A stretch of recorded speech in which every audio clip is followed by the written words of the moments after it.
How does a single, continuous civilization manage to last for 6,000 years?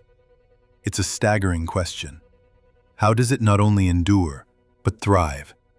Weathering the storm of conquering armies, surviving the catastrophic collapse of its own empires, and bearing the crushing weight of history itself, only to re-emerge, time and again, as a global power. This is not merely a story about survival, about simply holding on. It is a story of profound resilience, of a culture so vibrant and so deeply rooted that it repeatedly transforms its own conquerors, and of a nation that has been locked in a constant, epic struggle to redefine its identity and its place in the world. This is the entire history of Iran. Forget everything you think you know about the ancient world. Long before Rome could even conceive of having an emperor, long before the first iconic stones of the Parthenon were ever laid in Athens, a brilliant and complex civilization was already flourishing in the heart of the vast territory we now call Iran. Its story is one of the world's oldest and most foundational epics, a continuous narrative of sprawling empires, devastating invasions, and a deep, unshakable cultural identity that has profoundly shaped our modern world in countless ways that most of us don't even begin to realize. Our story begins on the immense, sun-drenched Iranian plateau, a land of stark beauty where some of the world's very first cities took root and grew. Around 4000 BCE, long before many other great civilizations had even begun, places like the city of Susa were already bustling, sophisticated centers of life. This was the home of the Elamites, one of the ancient world's first truly great civilizations, rising in parallel with the legendary kingdoms of Mesopotamia and Egypt. They were a distinct people, with their own unique language, their own art, their own culture, and it was they who laid the very first foundation stones of a uniquely Iranian identity. But the ultimate destiny of this land would be forged by the arrival of outsiders. Sometime around the second millennium BCE, groups of Indo-European tribes who proudly called themselves Aryans began a great migration, sweeping onto the plateau from the north. Their arrival was a pivotal moment, an event that would change the culture, the language, and the very future of the region forever. Among these migratory peoples were two groups in particular, whose names would thunderously echo through the corridors of history: the Medes and the Persians. For centuries, these tribes existed in the long shadow cast by the mighty empires of Mesopotamia to the west. They were smaller, divided powers. But all of that changed dramatically in the year 550 BCE because of the ambition of a single Persian king from a small, provincial region called Anshan. His name was Cyrus, a man whose legacy would become so immense that history would know him as Cyrus the Great. In a series of lightning-fast campaigns, he audaciously overthrew his own grandfather, the powerful king of the Medes, and, for the very first time in history, united the Iranian peoples under a single banner. This was the moment of conception for the Achaemenid Empire, the world's very first Persian empire. Under the leadership of Cyrus and his successors, like Darius and Xerxes, the empire exploded in size, ballooning into the largest cohesive state the world had ever seen.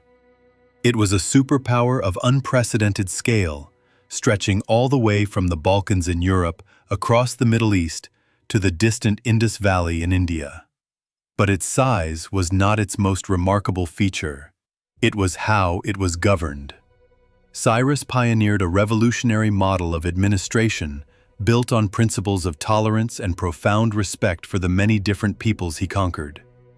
The famous Cyrus cylinder, a humble-looking but historically monumental clay artifact, tells us in its own words how he allowed displaced peoples, like the Jewish population held captive in Babylon, to return to their homelands and freely worship their own gods. This was a radical act of statecraft, a move that many historians now see as one of the world's first true charters of human rights. This idea of a multicultural, multi-ethnic superstate would become a defining trademark of Persian rule for centuries. An empire of this magnitude was inevitably bound to clash with the proud, independent Greek city-states. A collision that led to the legendary Greco-Persian wars that came to define the classical age.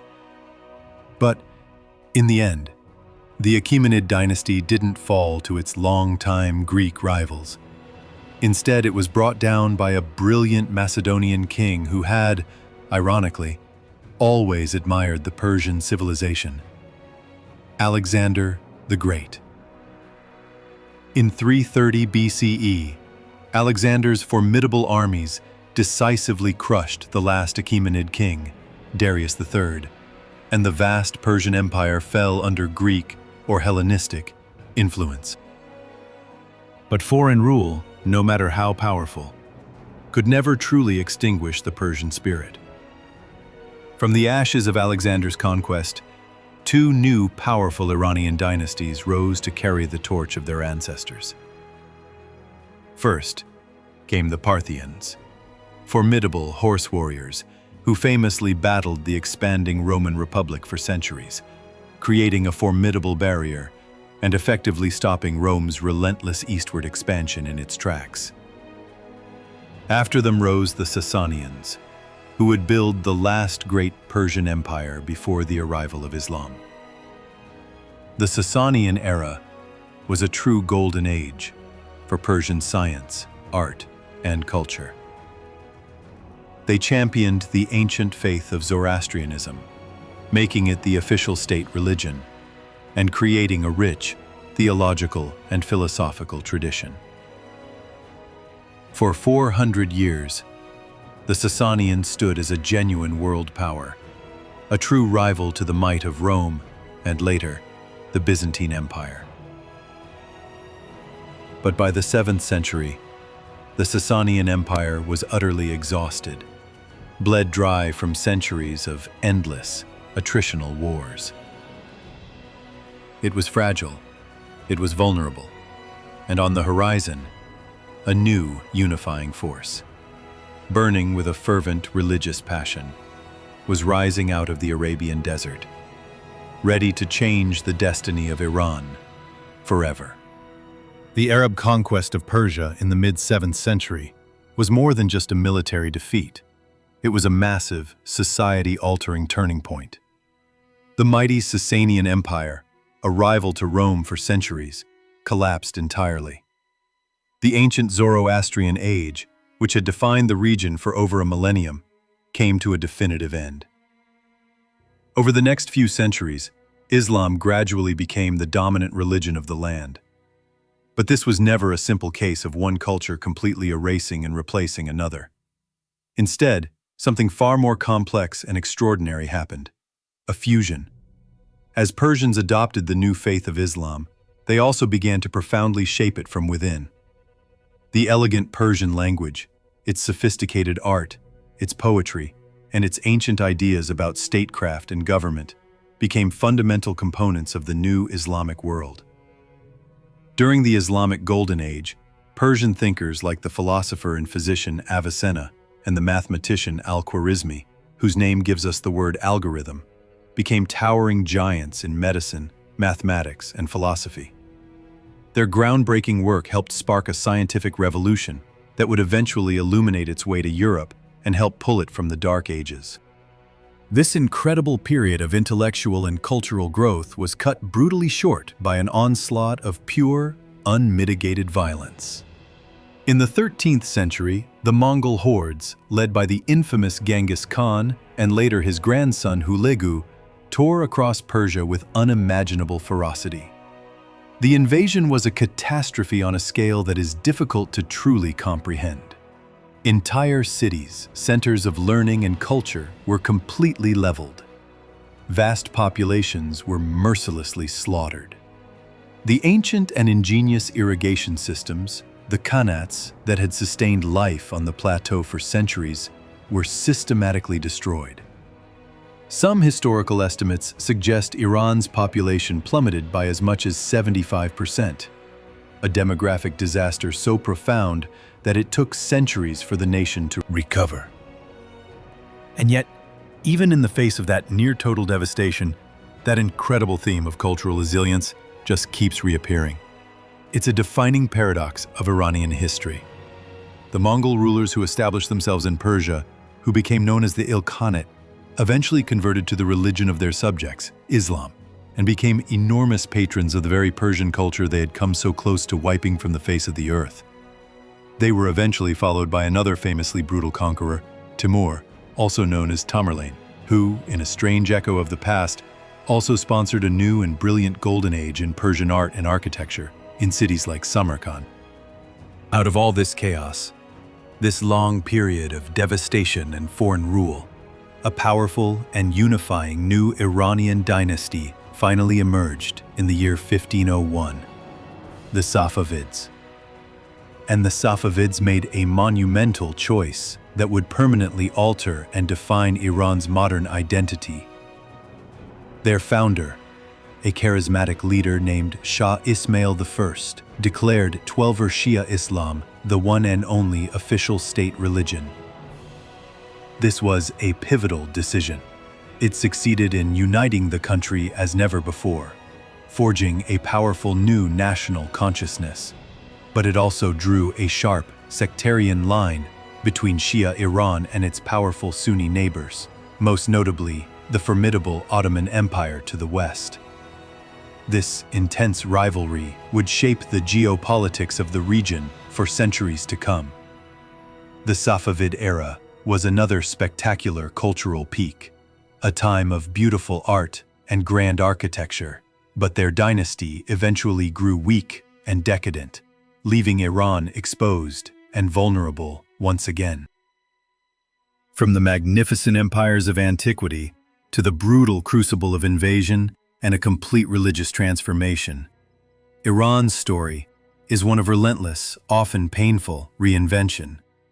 This constant cycle of struggle and rebirth has shaped the nation in deep and complex ways that are still powerfully felt today. If you're finding this incredible journey through thousands of years of history as fascinating as we do, make sure you subscribe to the channel and hit that notification bell so you don't miss where our stories take us next. The 18th and 19th centuries were a period of profound difficulty. Iran, now governed by the struggling Qajar dynasty, found itself hopelessly trapped in the middle of the Great Game, a tense, strategic tug-of-war for dominance in Central Asia between the ever-expanding Russian Empire to the north and the powerful British Empire to the south. Russia relentlessly sliced off territories in the Caucasus, lands that had been part of the Persian sphere for centuries, while Britain flexed its immense naval and economic muscles in the south. The feeling of being squeezed by foreign powers, combined with a deep sense of decay and weakness from within, created a powerful and widespread desire for fundamental change among the Iranian people. This culminated in the constitutional revolution in the early 20th century, a brave and historic attempt to create a modern, constitutional, and representative government. That noble attempt, however, was ultimately cut short. In 1925, an ambitious military officer named Reza Khan seized power in a coup, kicked out the last ineffectual Qajar Shah, and established his own dynasty, the Pahlavis. As Reza Shah, he launched a sweeping, ambitious, and often forceful campaign to modernize Iran from top to bottom. He built railways and factories, created a modern national army, and aggressively tried to secularize the country. His policies, like controversially banning traditional forms of clothing, such as the veil for women and clerical dress for men, were all ruthlessly aimed at creating a unified, modern nation-state that looked and acted more like one in the West. His son, Mohammad Reza Shah, dutifully continued this project after his father was forced into exile. He launched his White Revolution in the 1960s, a broad package of reforms that included redistributing land from the old aristocracy and, crucially, granting women the right to vote.